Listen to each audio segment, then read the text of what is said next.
The Christmas Pig, written by J.K. Rowling, illustrated by Jim Field. Chapter 14 Shrunk.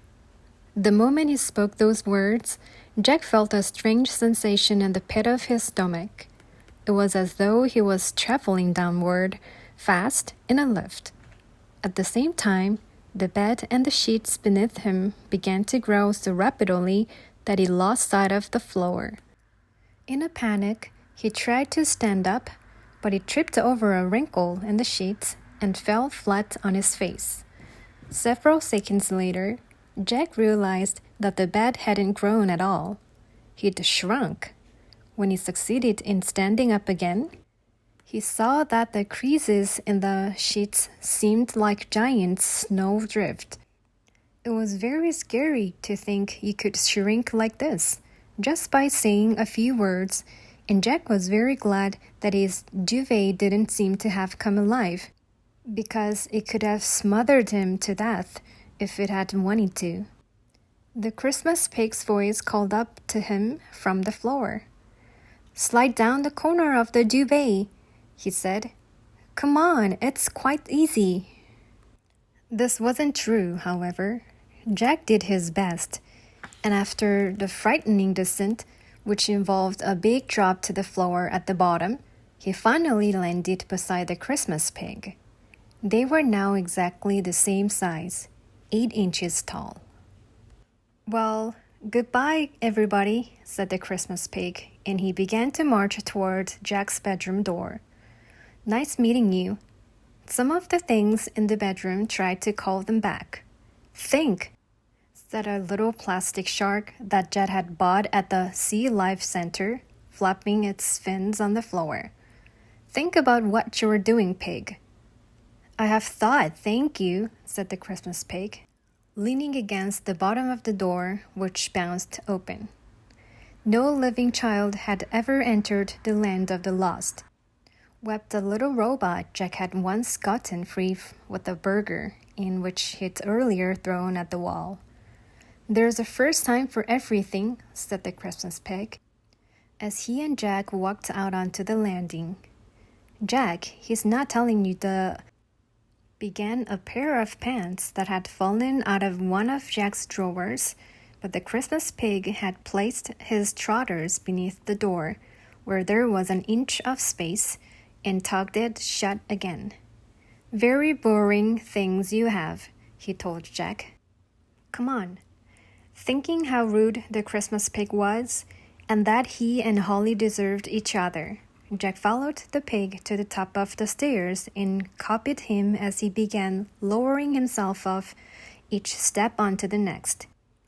The banisters were as tall as skyscrapers now that Jack was so small.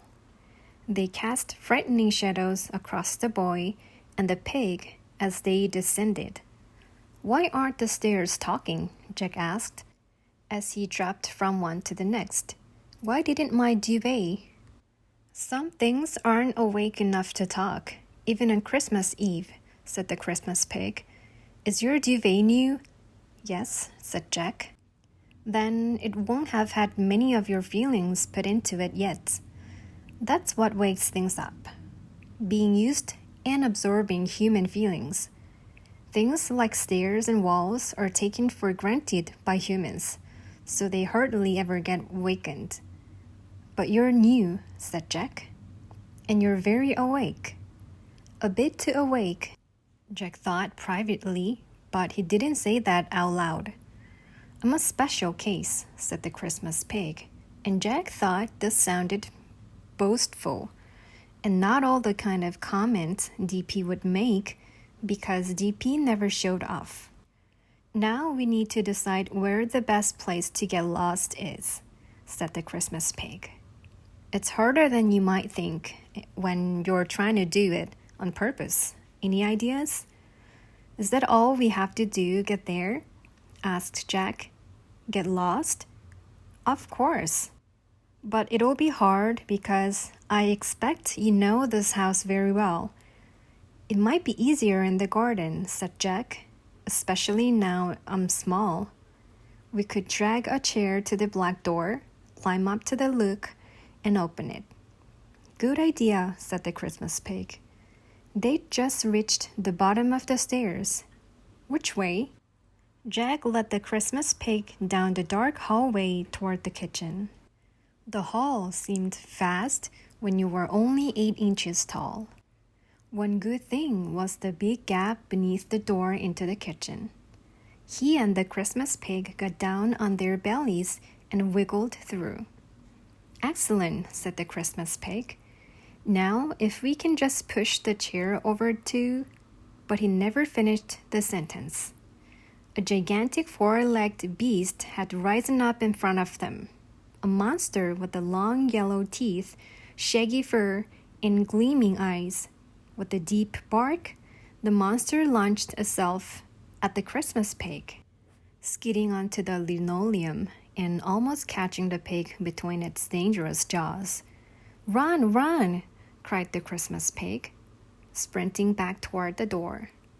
Jack followed. Toby the dog's smelly breath hot on the back of his neck, his claws scrabbling on the floor.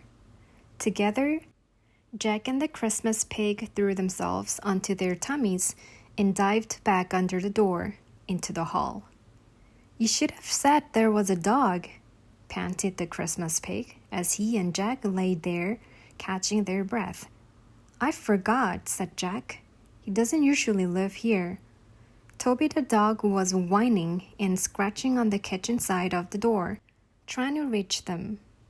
It'll have to be the front door instead, said the Christmas pig, picking himself up and dusting himself off. Come on. But at the moment, Toby the dog hurled himself against the kitchen door with such force that it burst open. Jack and the Christmas pig pelted back down the hall, Toby the dog slipping and sliding on the wooden floorboards behind them. He chased them into the dark sitting room, so Jack and the pig dived under the sofa. Toby the dog's shiny black nose appeared at the gap at the bottom, trying to snuffle them out. He whined loudly. Jack was afraid Toby the dog wouldn't give up, while he knew they were under there. If we crawl behind the tree, Jack whispered to the Christmas pig, we could sneak back out of the room while he thinks we're still under here and go to the kitchen door after all. The Christmas pig nodded, holding his belly to keep his beans quiet. He followed Jack toward the gap at the other end of the sofa where the Christmas tree stood. Its fairy lights were the only light in the room. Jack was now so small that the parcels beneath the tree loomed up in the darkness like higgledy-piggledy houses. Toby the dog was still snuffling and pawing at the other end of the sofa. Slowly and cautiously, Jack crawled out and began to climb the presents.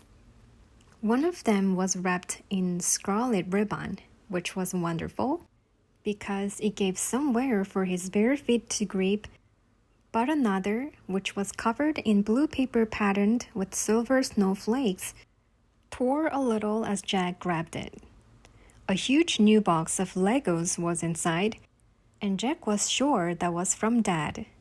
The twinkling lights above, which had seemed so tiny when he and Mom put them on the tree, now seemed huge and dazzled his eyes.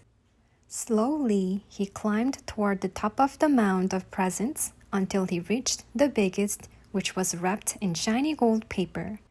He'd be able to walk straight across this, and then he'd be out from under the tree. But he slipped.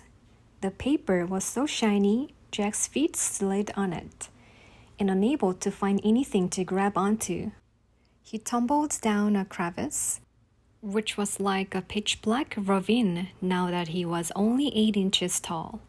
He tried to get out again, but he'd fallen between gigantic presents with smoothly wrapped sides. Where are you? Whispered the Christmas pig. But a second later, he too had slid down the slippery golden package and landed on top of Jack. Oh no, said Jack, as they heard Toby the dog scampering toward the tree. Why did you have to rattle? Which way to the kitchen? Cried the Christmas pig, as Toby the dog's growls grew ever louder. I don't know, said Jack desperately. I'm lost.